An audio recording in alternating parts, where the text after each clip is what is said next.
So finally NTA ने OMR release कर दिया है और उसके अनुसार मेरे 591 मार्क्स आ रहे हैं। मैंने इस बार कोई ओएमआर मिस्टेक नहीं किया था। आप में से बहुत सारे बच्चे मेरे से पूछ रहे थे कि ये वाला मेरा कौन सा ड्रॉप था, तो मैंने सोचा है कि पूरा डिटेल में आपको बता दूं कि मैंने अलग-अलग ड्रॉप्स में क्या सब गलतियां करी थी जिसके कारण मेरा सिलेक्शन नहीं हो रहा था नीट में। मैंने सारा मिला के 5 अटेम्प्ट्स दिया है नीट में और हर एक अटेम्प्ट में आप देखोगे मेरे बहुत डिसेंट स्कोर आया है। अगर आप में से किसी का भी स्कोर 300 से कम आ रहा है, तो इसका मतलब है कि आप सीरियसली बिल्कुल प्रिपेयर नहीं कर रहे हो, क्योंकि 300 प्लस तो बायो में ही आ जाते हैं। बाकी फिज़िक्स और केमिस्ट्री का जोड़ लोगे तो आपका एक डिसेंट सा स्कोर आ जाता है अगर आप सीरियसली प्रिपेयर कर रहे होगे तो। मैं अब आपको बताता हूँ कि मैंने लास्ट 4 अटेम्प्ट्स में क्या-क्या गलतियाँ करी थी और लास्ट ईयर क्या सब चेंजेस करे थे, जिसके कारण मेरा स्कोर सिग्निफिकेंटली इम्प्रूव हो गया। Starting with class 10th। Class 10th मैंने सीबीएसई बोर्ड से दिया था and I scored 96% in that.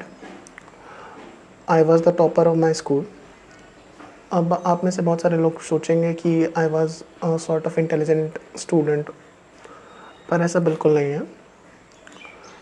I lost my father eight when I was very young, I think around 3 to 4 years old, और I belong to an agricultural family।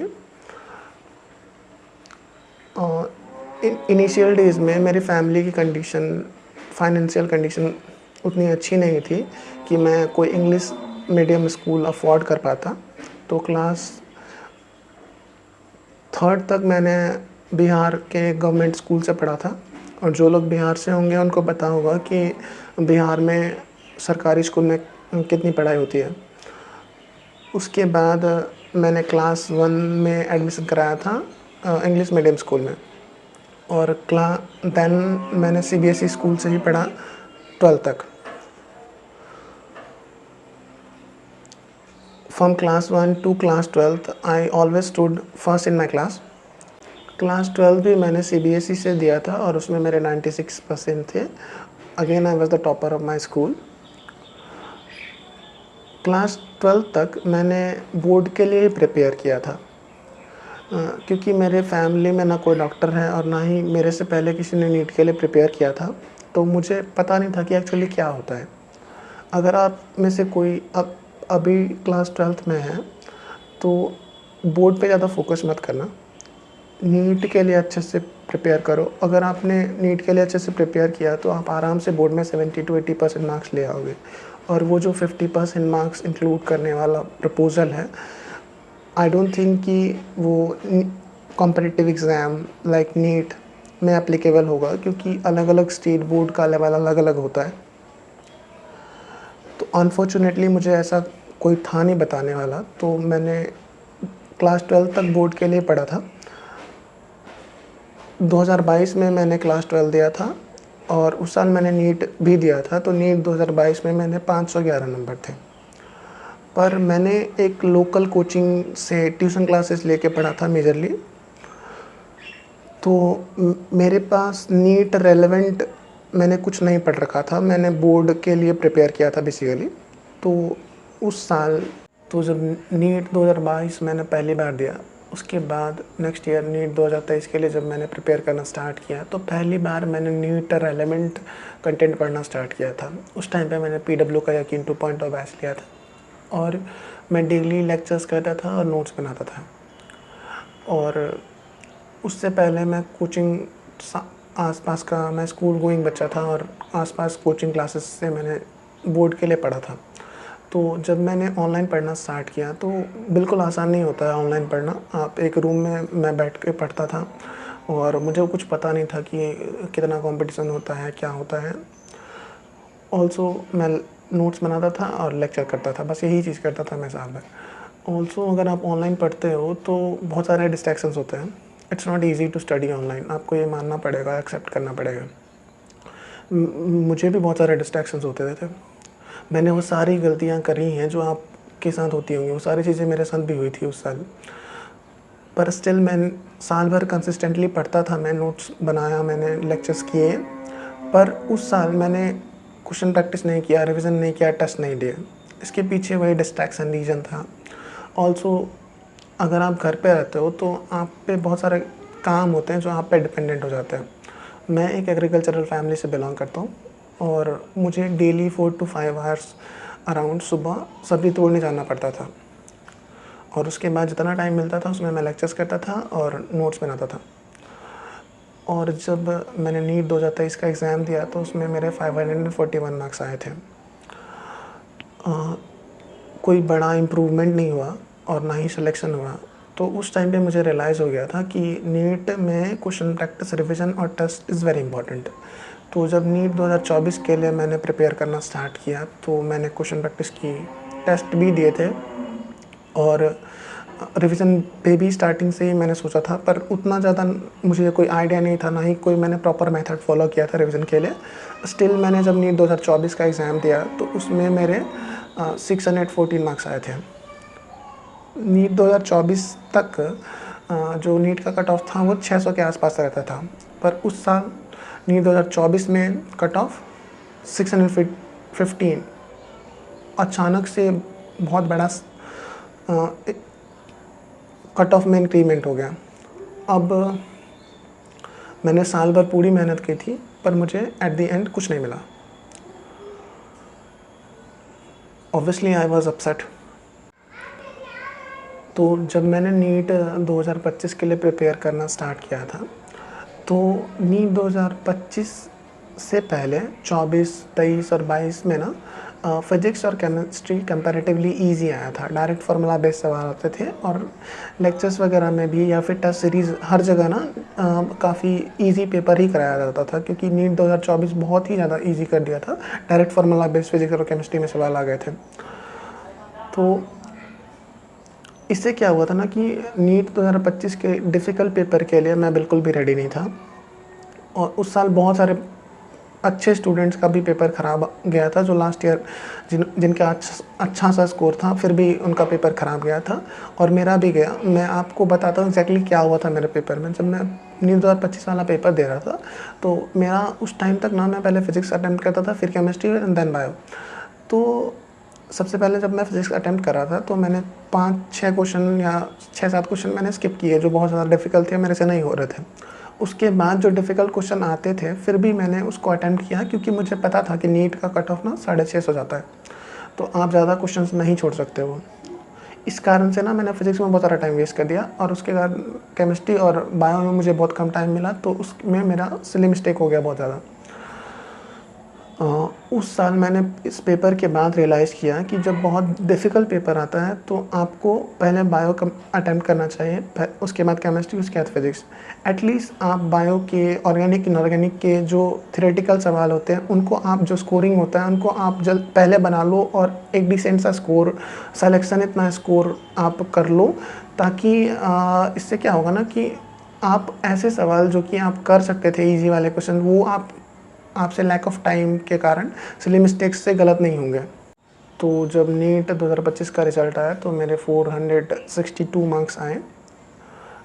ये वाला NEET 2025 वाला paper मेरा अभी तक का सबसे ख़राब पेपर था, जितने भी अटेम्प्ट्स मैंने दिए थे उसमें। इतने साल मेहनत करने के बाद, आई थिंक अराउंड 3 इयर्स तो मैंने पूरा नीट के लिए पढ़ा था, स्टिल मेरे इतने कम मार्क्स आए। तो अगर बहुत डिफ़िकल्ट पेपर आता है ना तो आप पहले बायो, फिर केमिस्ट्री और फिर फिज़िक्स अटेम्प्ट करना, क्योंकि वो बेटर होता है। नीट 2026 के लिए जब मैंने प्रिपेयर करना स्टार्ट किया था तो मैंने बहुत सारे चेंजेस करे थे स्टार्टिंग से ही, और वो सारे चेंजेस आई थिंक वही सब था जो मैंने सीखा था लास्ट 4 अटेम्प्ट्स में, जो मैं आपको एक एक करके बताता हूँ, जिसके कारण मैं 685 स्कोर कर पाया था नीट 2026 में और रीनीट में 591।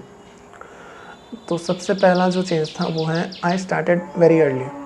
लास्ट के 5-6 महीने ना नीट के जब बच्चे होंगे तो सारे बच्चे पढ़ेंगे, पर सिलेक्शन उन्हीं बच्चों का होता है जो अभी से स्टार्टिंग से पढ़ेंगे। और सेकेंड थिंग, तो आपको 100% क्लास करना है और डिफ़िकल्ट लेवल के क्वेश्चंस करने हैं। आप जिस भी टीचर से पढ़ रहे हो आप भागो मत, जो भी टीचर पढ़ा रहे हैं, आपको बोल रहे हैं क्वेश्चन बनाने के लिए, आप उसको प्रैक्टिस करो। क्लास आपको 100% करना है। क्लास में जो भी पढ़ाया जाता है उसको आप उसी टाइम पे कर लो। जो कुछ 10% क्वेश्चन नहीं बनते उनको रिवीजन में लेके आना। मैं अभी आपको आगे बताऊंगा कि मैंने रिवीजन कैसे किया था।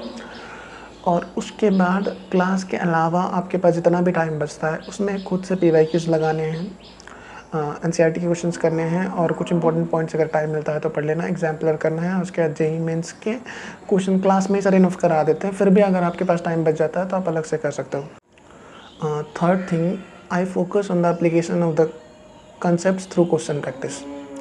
देखो, आप कितना भी थियरी पढ़ लो पर नीट में आपको अल्टीमेटली क्वेश्चंस बनाने हैं, और क्वेश्चंस आप कहीं से भी कितने भी 10,000 क्वेश्चन 20,000 क्वेश्चन कर लो फिजिक्स या केमिस्ट्री के, आपको as it is question NEET में नहीं मिलेगा।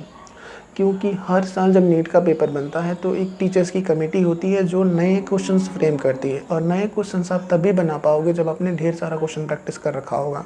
आप जितना ज़्यादा क्वेश्चन प्रैक्टिस करोगे उतना ज़्यादा आप में अप्रोच डेवलप होगा कि नए तरह के क्वेश्चंस कैसे सॉल्व करते हैं। मैंने भी बहुत सारे क्वेश्चन प्रैक्टिस की थी, आप भी बहुत सारा क्वेश्चन प्रैक्टिस करो। मैंने बता दिया कैसे करना है। Now fourth thing is, I didn't skip any test. और आपको भी ये चीज़ तो करना ही है। आप भले कितना भी पढ़ लो, अल्टीमेटली तो आपको वो जो नीट का 3 घंटा वाला पेपर होगा वही डिसाइड करेगा कि आपका फ्यूचर क्या होने वाला है। तो आपको टेस्ट पे तो फोकस करना ही है। अब मैंने लास्ट ईयर वाइटल का टेस्ट ले रखा था नीट प्रेप वाला, और उसके कुछ आई थिंक 34 टेस्ट थे जो मैंने दिए थे। मैंने एक भी टेस्ट स्किप नहीं किया था। एवरी संडे टेस्ट होता था ऑफलाइन प्रॉपर OMR वाला, और मैंने हर संडे दिया था। ऑल्सो PW वाले यकीन 2.0 के टेस्ट दिए थे। अब बहुत सारे बच्चे बोलेंगे कि भैया मेरे से फिजिक्स और केमिस्ट्री वाले क्वेश्चंस नहीं होते। तो देखो, उसके लिए तो सबसे पहले तो आपको क्लासेस 100% करनी है। उसके अलावा मैंने बताया क्वेश्चन प्रैक्टिस करनी है आपको खुद से। और इसके अलावा जो चीज़ आप कर सकते हो कि आप जब भी खुद से क्वेश्चन बना रहे हो तो आप एक टाइमर लगाओ, उसके बाद क्वेश्चन बनाओ। क्योंकि टेस्ट में ऐसा होता है ना कि आपको एक क्वेश्चन करने के लिए अप्रॉक्सीमेटली 1 मिनट मिलता है, और जब हम खुद से क्वेश्चन प्रैक्टिस कर रहे होते हैं तो हम एक क्वेश्चन को 5 मिनट में बनाते हैं। तो इससे जब हम टेस्ट देने जाते हैं ना तो एकदम से लैक ऑफ टाइम मिलता है हमें, जिससे जो क्वेश्चन हम बना सकते थे वो भी नहीं बनते हैं। तो आप टाइमर लगा के क्वेश्चन सॉल्व करोगे तो इससे बहुत इंप्रूवमेंट हो जाएगा, तो टेस्ट में आपके क्वेश्चन बनने लगेंगे। Now revision. तो देखो, मेरी ना जो भी मैंने 4 अटैम्प्ट दिए उसमें सबसे बड़ा जो प्रॉब्लम था वो है रिवीजन का। मैं पढ़ता जाता था और भूलता जाता था, पूरे साल भर यही चीज़ चलती थी मेरे साथ, और मैक्सिमम स्टूडेंट्स का यही सबसे बड़ा प्रॉब्लम होता है। और मेरे साथ भी ऐसा होता था कि एट दी एंड लास्ट 3 या 2 महीने मुझे पूरे महीने लग जाते थे, फिर भी मैं एक बार पूरा सिलेबस पढ़ नहीं पाता था। मेरे साथ 2-3 अटैम्प्ट्स में ऐसा हुआ है। तो इसका सॉल्यूशन क्या है? तो इसके लिए मैंने भी बहुत सारे टॉपर्स के इंटरव्यूज़ देखे थे। वो लोग बताते हैं 1357 रूल या फिर 147 रूल बताओ। इसमें होता क्या है कि आपने जो भी आज पढ़ा उसको 3 दिन बाद, फिर 5 दिन बाद, फिर 7 दिन बाद, या फिर 4 दिन बाद, या फिर 7 दिन बाद रिवाइज़ करना पड़ता है। बट ये चीज़ सुनने में बहुत अच्छी लगती है, बट ये बहुत कॉम्प्लेक्स हो जाता है। आपको खुद भी याद नहीं रहता कि लास्ट 3 दिन पहले, 5 दिन पहले या 7 दिन पहले आपने क्या पढ़ा था। तो इसके लिए मैंने क्या करा था, इसके लिए अल्टरनेटिव बहुत सिंपल तरीका मैंने सोचा था। मैं आपको बताता हूँ, आप भी वैसा कर सकते हो कि जैसे मान लो कोई भी फिजिक्स और केमिस्ट्री का चैप्टर है तो on an average 5 to 10 lectures में ख़त्म होता है। लेट्स से आज आपने लेक्चर नंबर 1 करा, तो फिजिक्स और केमिस्ट्री दोनों सब्जेक्ट के लिए अलग अलग से आपको 30 मिनट अराउंड शाम को निकालना है। उसमें क्या करना है, आज आपने जो भी पढ़ा उसको रिवाइज़ करना है, और कुछ 10% क्वेश्चन जो आपने मार्क करे थे उनको कर लेना है उस टाइम पे। और नेक्स्ट डे जब आप जाओगे तो मान लो लेट्स से कि लेक्चर नंबर 2 आपने करा नेक्स्ट डे, तो उस दिन आप पहले लेक्चर नंबर 1 रिवाइज़ करोगे, उसकी थियरीज़ बस, और लेक्चर नंबर 2 फिर जाके रिवाइज़ करोगे। इस तरह से लेक्चर नंबर 3 थर्ड डे पे आप पढ़ोगे तो 1-2 रिवाइज़ कर लोगे, फिर थर्ड वाला करोगे। तो इस तरह से क्या होगा ना कि आपने लेक्चर 1 और 2 तो ऑलरेडी 3 बार पढ़ लिया था, तो उसको बस आपको देखना पड़ेगा, एक बार पलटना पड़ेगा, 5 मिनट भी नहीं लगेगा, आप उसको रिवाइज़ कर लोगे।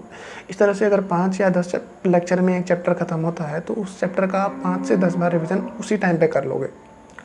और बायो के लिए अगर आप लेक्चर से कर रहे हो तो उस तरह से कर सकते हो जैसे मैंने बताया। और अगर आप ऐसा कर रहे हो ना कि वन शॉट से खुद से NCERT पढ़ रहे हो या नोट्स पढ़ रहे हो, तो उसके लिए क्या कर सकते हो कि अपने किसी भी चैप्टर को 3 से 4 दिन में ख़त्म किया, क्योंकि आप तो 8 ही महीने बच्चे हैं तो आपको 3 से 4 दिन में एक चैप्टर बायो का ख़त्म करना पड़ेगा। तो लेट्स से कि आपने 1/3 यानी 30% किसी भी चैप्टर का आज पढ़ा, तो उस चैप्टर का एनसीईआरटी या फिर अगर आपने नोट्स बना रखा है तो नोट्स और एनसीईआरटी दोनों ही आपको आज रिवाइज़ कर लेना है, वो 30 मिनट जो आपने शाम को निकाल के रखा हो उसमें। फिर कल अगर आप पढ़ोगे तो आज वाला, तो नेक्स्ट जो 30% कल वाला पढ़ोगे उसको, और आज जो 30% पढ़ा था उसको भी रिवाइज़ करना है। और चूँकि आज वाला आपने ऑलरेडी 2 बार पढ़ लिया है, 2-3 बार रिवाइज़ कर लिया है, तो उसको आपको 10 मिनट या 5 मिनट भी नहीं लगेगा, आपको बस पलटना होगा। बाकी कल जो पढ़ा था उसको वापस से रिवाइज़ करना। इससे क्या होना कि जब आप फर्स्ट रीडिंग भी ले रहे होगे ना, तो आपको पता होगा बैक ऑफ द माइंड में कि मैं इसको 2 बार पढ़ने वाला हूँ, तो आप पहली रीडिंग भी बहुत फास्ट एफिशिएंसी के साथ कर पाओगे। बाकी ओल्ड चैप्टर्स के लिए क्या करना है, तो आपको कोई ऐसा टेस्ट लेना है जिसमें पुराने चैप्टर्स आ रहे हों।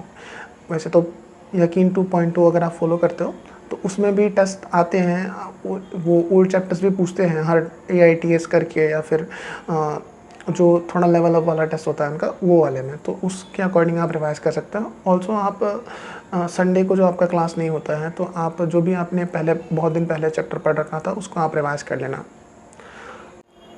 Now discipline and consistency. देखो, मुझे ना क्रिकेट और मूवीज़ बहुत पसंद था, क्योंकि जो भी इंडिया में रहते हैं उनको क्रिकेट और मूवीज़ दिखाई जाती हैं, इन्हीं का एडिक्शन लगाया जाता है। मुझे भी था। ऐसा भी हुआ है कि मैंने बहुत सालों तक इंडिया का कोई इंटरनेशनल मैच नहीं छोड़ा था, पर लास्ट ईयर मैंने एक भी क्रिकेट मैच नहीं देखा, एक भी मूवी नहीं देखी। तो देखो, अगर आपको नीट क्लियर करना है ना, तो सबसे पहले जो चीज़ है वो आपको डिसिप्लिन होना ही पड़ेगा, क्योंकि अगर आपने डिस्ट्रैक्शंस को एंड कर दिया, आप डिसिप्लिन हो गए ना, you are ahead of 90% students.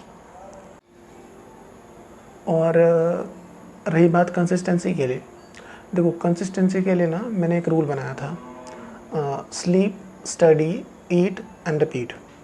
मैं डेली यही करता था, पूरे साल मैंने यही किया है, स्लीप, स्टडी, ईट, रिपीट।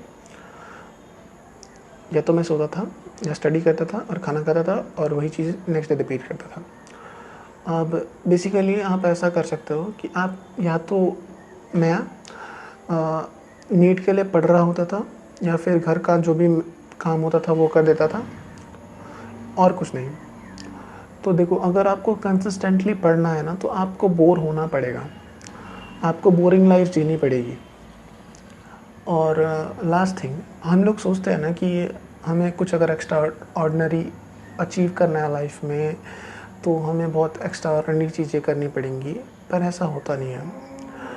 आपको ऑर्डिनरी चीज़ें जो मैंने बताया, क्लासेस करनी है 100%, टेस्ट देने हैं, रिविज़न करना है डेली, और ओल्ड चैप्टर्स को रिवाइज करते रहना है, इन्हीं चीज़ों को कंसिस्टेंटली एवरीडे करना है। And this is very difficult, और यही चीज़ है जो कि एक्स्ट्रा ऑर्डिनरी चीज़ है। यही चीज़ है जो आपको एक्स्ट्रा ऑर्डिनरी मार्क्स दिलाएगी और आपको एक दिन एक्स्ट्रा ऑर्डिनरी बना देगी। तो मैंने सब्जेक्ट वाइज वीडियोज़ बना रखे हैं, अगर किसी को देखना हो तो आप साइड में क्लिक करके देख सकते हो।